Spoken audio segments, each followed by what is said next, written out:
The key to the happy life that you want and that you deserve is to allow the contrast to continue to hatch new desires within you.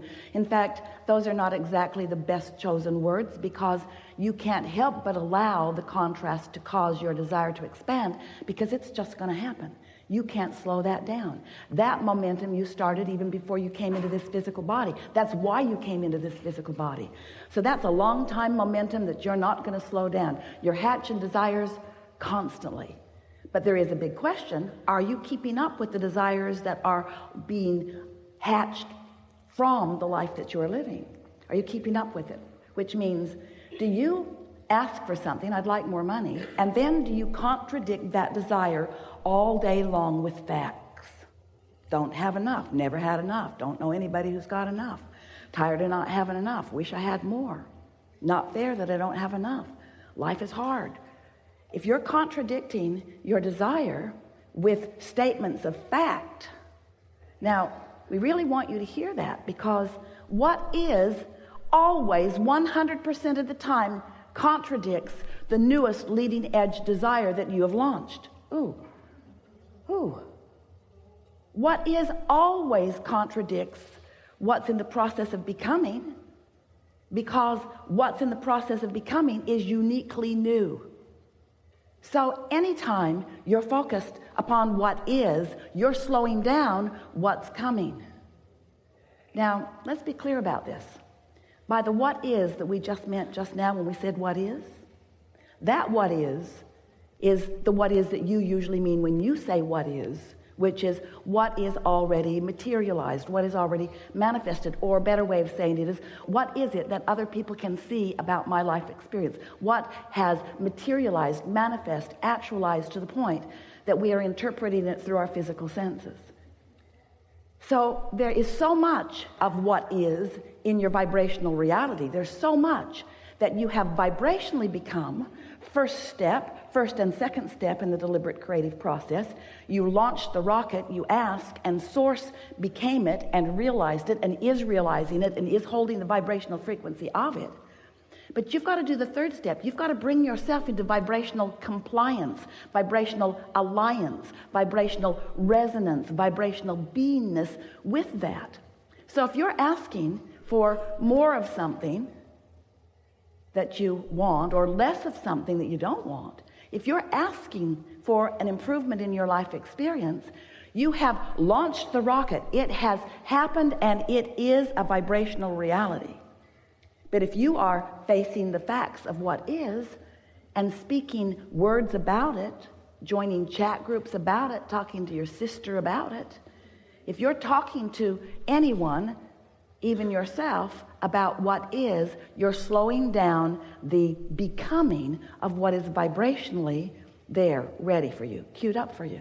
So sometimes you say, well, I want to control the way I feel, so I will look at the best of conditions. And we say, it's a pretty good choice, because sifting through life and looking for things that cause you to feel good is better than sifting through life and focusing on things that cause you to feel bad, because feeling good matters, it does. But there is a trap in that almost all humans fall into. It's the conditional love trap. It's the, I focus on that condition and I feel good, and I focus on that condition and I feel bad, so I will do my best to control the conditions around me so that I'm mostly only focusing on the conditions that feel good. In a way, Esther's doing that, looking for the comedy on the airplane. She's looking for something that will cause her to feel good. But we want you to understand that there's a big difference in looking for something that then affects the way you feel, and at an earlier stage in your process today, finding yourself in a place of alignment from which you then realize the things of your environment. We're going to say that again. What we mean, and what we really want to talk about in the hours that we are together today, through the format of anything that's important to you, is that if you are looking at the conditions that feel good, and then you do feel good, but then you look at the conditions that don't feel good, and so you feel bad, you have no control over the way you feel other than to attempt the futile attempt of controlling the conditions. You cannot do that. Your world tries. First, you try to get them to see your way, and if they don't, then you contain them in some way, still trying to get them to see your way, and if they don't, then you want to drop a bomb on them. You need them, it seems. You need others to comply with your view of the world, otherwise your view of the world seems threatened. But we want you to understand that you have an individual view of the world that is being reflected back to you, and that you are realizing it constantly. And you don't need one other person to agree with you on your view of the world, but the entire universe will confirm what your view of the world is. And the way you create your own reality is by generating a vibrational frequency that is being emitted every waking hour. And so as you are emitting this frequency, momentum ensues. Law of attraction makes sure that it does. As you emit the frequency, law of attraction brings you more like it and brings you more like it. And then you say, see, I told you that's the way it is. Because what I thought was going to happen manifested all around me. And the reason that it manifested all around you is because you are emitting a frequency that will not allow it to be otherwise. Everything that is coming to you is coming specifically to you because of what you are emitting. We want to help you to understand that yes, you create your own reality, and yes, you can control the vibration that you're offering, and yes, if you do it in the early stages of momentum, it's easier. The thing we most want you to understand is that while you are sleeping, your momentum subsides. So every morning when you awaken, you have the opportunity to begin the momentum the way you want it to begin. You can send it off in the direction of your desire. Sometimes, usually, often, every morning when you wake up, we're so funny. When you wake up in the morning, often you begin the thought process from where it was before. It's sort of like reorienting yourself. Oh yeah, here I am. Esther quite often is wondering where she is when she wakes up. Bathroom is hard to find when it's in a different place every day. So you wake up and you orient yourself about where you are. And then you usually begin the activation of the things that were going on yesterday, which means there is a continuum from day to day that doesn't change, but it could if you wanted it to. So it's interesting as we visit with you delicious humans, because you are extensions of source energy, and you are constantly expanding, and you are so much more than you know that you are. You are vibrationally and universally and spiritually, and in terms of who you really are, so much more than you usually realize that you are. And the reason that you usually do not realize, and we're going to loop back around and really talk about what realize is, the reason that you don't realize who you really are is because you're so busy realizing who you have been, because what is, in terms of manifestation, is past tense. How you doing? Well, this is the result of what I've been flowing vibrationally, and it's really not what I want to talk about because it's old news. Well, how much money do you have in the bank? That's irrelevant because it's old news. Well, how you doing at work? Doesn't matter. It's irrelevant. Oh, but you should see the rockets that I've launched about that.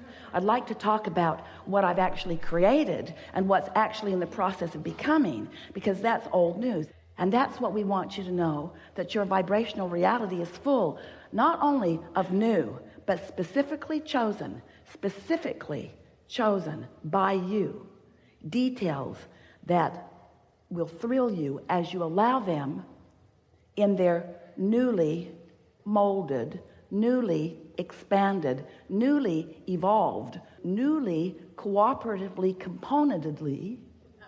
In other words, law of attraction has already brought all the pieces that you put there into something really wonderful, and is constantly delivering to you a path by which you may realize them. Esther will never forget her first awareness of the hills in San Francisco. She could not believe people were actually crazy enough to live on those hills, and even more, drive up and down them. She couldn't believe it. Imagine being at the top of one of those hills. You've got your car, you're behind the wheel, and just for fun, you decide that you will see what happens. So you take the car out of gear and you take the parking brake off, and you get out and you stand behind the car, and just to see what will happen, you push it just a little bit. And it begins to move ever so slightly in the beginning toward the bay below. And then you realize you know what's going to happen because you've been around for a while. So you stand out in front of your car and you let it bump up against you, and the momentum subsides. It was simple and easy to do in the beginning. But you would not want to be at the bottom of that hill stopping that momentum. And yet that's the way so many people attempt to control their experience. They pay no attention to the way they feel, so they're not getting early indications of what their momentum is. And they allow their momentum to get going until it begins manifesting in ways they don't want, and then they decide to do something about it.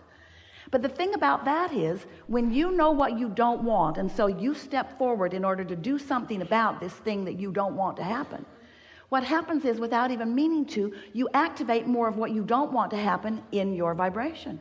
And as you activate more of what you don't want to happen in your vibration, more of what you don't want to happen happens, because law of attraction says that it must be so.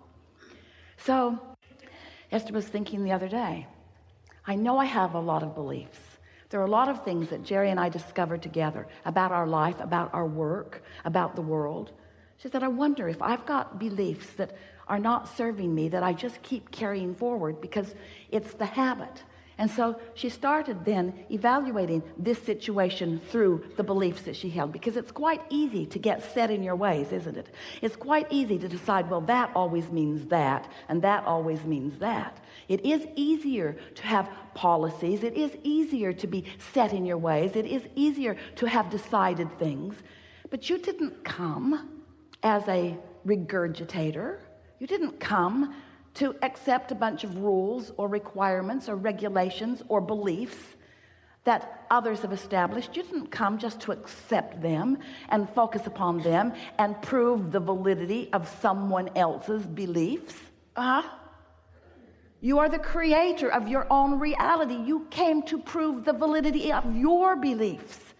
You came to allow the universe to show you, first of all, your worthiness, your deservability, your blessedness, how you are loved. First, that's what you came to remember. And next, you came to utilize this time-space reality with all of its variety, all of its contrast, all of its pieces and colors and textures, all of the deliciousness of this time-space reality. You came to use this palette of sight and sound and feel and taste. You came to experience your version of all of this as a creator, not as an observer. As a creator, not as a regurgitator. As a creator. So, do you know you create your own reality? No, you don't really.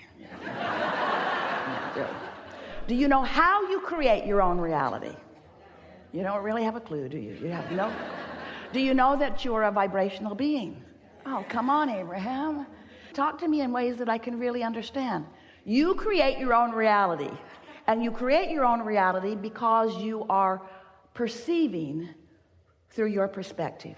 And your perception causes you to offer a vibrational frequency that law of attraction is responding to.